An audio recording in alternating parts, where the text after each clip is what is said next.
Hello అందరికీ, నేను ముందే చెప్పాను కదా సమ్మర్లో ఏదో ఒక రెసిపీతో మేము ముందుకైతే వచ్చేస్తానని చెప్పేసి. పిల్లలకి ఎంతో ఇష్టమైన చికెన్ బిర్యానీ అయితే, దమ్ బిర్యానీ అయితే చేస్తున్నాను. ముందుగా అయితే నేను ఆనియన్స్ తీసుకుని స్లైసెస్ కింద కట్ చేసుకుని ఆయిల్లో డీప్ ఫ్రై అయితే చేసుకున్నాను. గోల్డెన్ బ్రౌన్ కలర్ వచ్చిన తర్వాత తీసేసుకున్నాను. ఇంకా నెక్స్ట్ ప్రాసెస్ వచ్చేసి హాఫ్ కేజీ చికెన్ అయితే తప్పించుకున్నాను.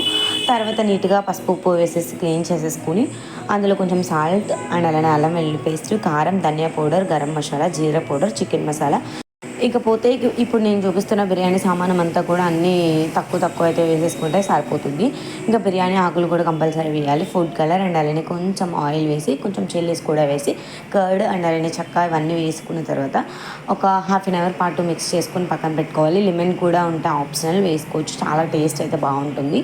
అండ్ ఇలా మ్యాగ్నెట్ చేసి డీప్ ఫ్రిడ్జ్లో పెట్టి ఒక 10 మినిట్స్ అలా, లేదు బయట పెట్టుకుని ఇలా ఉంటే ఒక హాఫ్ అన్ అవర్ అలా ఉంచుకుంటే సరిపోతుంది. మొత్తం అంతా మిక్స్ చేసేసిన తర్వాత నేను ఒక గిన్నె తీసుకుని ఆ గిన్నెలో మనం ఎంతైతే క్వాంటిటీ బియ్యం తీసుకుంటున్నాం అంతే క్వాంటిటీ వాటర్ తీసుకుని ఒక హాఫ్ అన్ అవర్ 20 మినిట్స్ ముందే నానబెట్టుకుని నీట్గా వాష్ చేసేసుకుని తర్వాత ఇంకో గిన్నె తీసుకుని అందులో క్వాంటిటీకి తగ్గ వాటర్ తీసుకుని బిర్యానీ మసాలా సామాను కూడా వేసేసి కొంచెం సాల్ట్ అండ్ అలానే ఆయిల్ కూడా యాడ్ చేసి అలా మరిగిన తర్వాత ఆ బియ్యం అనేది వేసేయాలి. తర్వాత మనం ఏదైతే మ్యారినేట్ చేసుకుని అదే గిన్నెలో స్టవ్ ఆన్ చేసి కొంచెం ఆయిల్ వేసి మనం ఫ్రై చేసుకోవాలి. లో ఫ్లేమ్లో పెట్టి లోపు రైస్ కూడా ఒక 70% ఉడికిన తర్వాత ఒక పలుకు చూసి మనం వాష్ చేసుకుంటే సరిపోతుంది. ఇది ఇలా మగ్గేటప్పటికి మనకి రైస్ కూడా అయిపోతుంది. ఎట్ ఏ టైం ఈజీగా సింపుల్గా ఇంట్లో పిల్లలకి నచ్చేటట్టు మనం చేసేసుకుని రెస్టారెంట్ స్టైల్లో అయితే మనం పెట్టుకోవచ్చు. మీరు కూడా ట్రై చేయండి. మధ్యలో కొంచెం పుదీనా, కరివేపాకు, కొత్తిమీర ఇవన్నీ కూడా యాడ్ చేసుకుంటే బాగుంటుంది.